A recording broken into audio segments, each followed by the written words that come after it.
আসসালামু আলাইকুম রহমতুল্লাহ। প্রিয় সপ্তম শ্রেণীর শিক্ষার্থী বন্ধুরা, গত ভিডিও ক্লাস পর্যন্ত আমরা মূলত আলোচনা করে শেষ করেছিলাম তোমাদের গণিত পাঠ্য বইয়ের অধ্যায় 2 এর অনুশীলনী 2.1 আগ পর্যন্ত সবগুলো বেসিক কনসেপ্ট নিয়ে।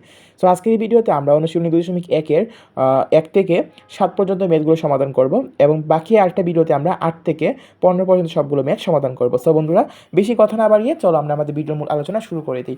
তবে তার আগে তোমাদেরকে বলে রাখি, তোমরা কিন্তু অবশ্যই আগে বেসিকগুলো ভালোভাবে বুঝে নিবা, কারণ অনুশীলনী সমাধান আমি কখনোই সবগুলো ম্যাথ একদম ধরে ধরে করাই না। কারণ আগের ভিডিওগুলোতে দেখা যাচ্ছে যে উদাহরণগুলো কিন্তু আমরা প্রতিটা উদাহরণ ভালোভাবে তোমাদেরকে করিয়েছি বুঝিয়ে বুঝিয়ে। তো এখন আমি মনে করি না যে সবগুলো ম্যাথ আবার করানোর প্রয়োজন রয়েছে। জাস্ট তোমাদেরকে একটু হিন্টস দিয়ে দিয়ে ম্যাথের উত্তরগুলো দেখিয়ে দিব, তোমরা নিজেরা করার পর উত্তরগুলো মিলে নিবা এখান থেকে, তাহলেই হচ্ছে। আর যে ম্যাথগুলো একটু কঠিন এবং আগে এই ম্যাথগুলো আমরা করি নাই বা এই ম্যাথগুলোর সাথে আমরা অপরিচিত, সেই ম্যাথগুলো আমি আবার তোমাদের জন্য ভালোভাবে মানে বুঝিয়ে দিব। সো চলো এবার আমরা আলোচনা একটু সামনে আগাই। সো এটা সমাধান করার জন্য আমরা চলো প্রথমে চলে যাচ্ছি পাঞ্জেরি গাইডে। প্রতিবারের মতো পাঞ্জেরি গাইড থেকে মূলত আমরা এটি সমাধান করব। সো ফার্স্টে আমাদের অনুশীলনী 1 নং কোয়েশ্চনটা খেয়াল করো। একজন দোকানদার প্রতি মিটার 200 টাকা দরে 5 মিটার কাপড় কিনে প্রতি মিটার 225 টাকা দরে বিক্রি করলে কত লাভ হবে?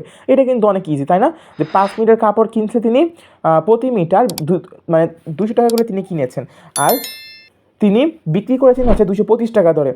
তার কত লাভ হয়েছে, মানে তার মোট কত লাভ হয়েছে সেটা বের করতে হবে। খেয়াল করো, 1 মিটার কাপড়ের ক্রয় মূল্য 200 টাকা, তাহলে 5 মিটার কাপড়ের ক্রয় মূল্য হবে 1000 টাকা। একইভাবে আমরা 5 মিটার কাপড়ের বিক্রয় মূল্যটা বের করে ফেলবো কত? 1125 টাকা। তার মানে আমাদের এখানে দেখো ক্রয় মূল্যের চেয়ে কিন্তু বিক্রয় মূল্য বেশি হয়েছে। আমরা জানি বিক্রয় মূল্য বেশি হলে লাভ হয়। তাহলে লাভ ইকুয়াল বিক্রয় মূল্য মাইনাস ক্রয় মূল্য ইকুয়াল হবে 2125 মাইনাস 1000 বা 125 টাকা। অতএব তার লাভ হয়েছে 125 টাকা।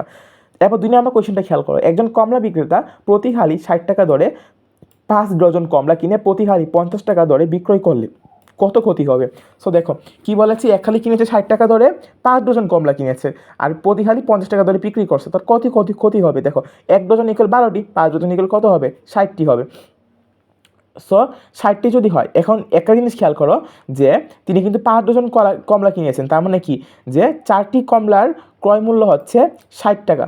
ঠিক আছে, 4টি কমলার ক্রয় মূল্য 60 টাকা। তার মানে আমরা বলতে পারি একটি কমলার ক্রয় মূল্য 4/60 টাকা, তার মানে 60টি কমলার ক্রয় মূল্য হবে 900 টাকা। তার মানে প্রতি হালি বা 4টি কমলার বিক্রয় মূল্য যদি 50 টাকা করে হয়, তাহলে আমরা পাইতেছি হচ্ছে 60টি কমলার ক্রয় মূল্য হচ্ছে 450 টাকা। ঠিক আছে। সো এরপর খেয়াল করো কি বলা হয়েছে এখানে, যে আমরা কিন্তু দেখছি যে এখানে কিন্তু আমাদের ক্ষতির কথা বলা হয়েছিল। দেখো এখানে ক্রয় মূল্য বেশি, বিক্রয় মূল্য কিন্তু কম, তার মানে ক্ষতি হয়েছে আমাদের 150 টাকা। 3 নম্বর কোয়েশ্চনটা খেয়াল করো কি বলা হয়েছে।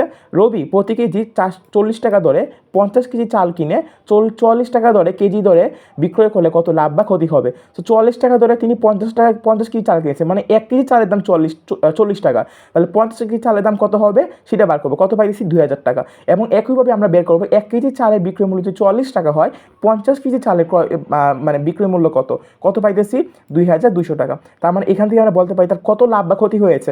আমরা এখানে খেয়াল করবো বিক্রয় মূল্য কিন্তু বেশি ক্রয় মূল্য থেকে, তার মানে আমরা বলতে পারি ক্রয় মূল্যের চেয়ে বিক্রয় মূল্য বেশি হওয়ায় লাভ হয়েছে। অতএব লাভ ইকুয়াল বিক্রয় মূল্য মাইনাস ক্রয় মূল্য, তার মানে কত হবে? 200 টাকা হচ্ছে, তার মানে আমাদের লাভ হয়েছে 200 টাকা। 4 নম্বর কোশ্চেনটা খেয়াল করো। প্রতি লিটার মিল্ক বিটার দুধ 52 টাকায় কিনে 55 টাকা দরে বিক্রয় করলে শতকরা কত লাভ হবে? সো লাভ কত হয়েছে সেটা আমরা বের করি। লাভ কত হয়েছে আমাদের? 3 টাকা লাভ হয়েছে। কথাগুলো কিন্তু তোমরা হুবহু লিখে দিবা, জাস্ট মানে কথাগুলো কিন্তু লিখতে হবে, কারণ এটা যেহেতু পাটিগণিত, তোমরা যদি কথাগুলো না লিখো তাহলে দেখা যাবে তোমাদেরকে ফুল মার্কস দেওয়া হবে না।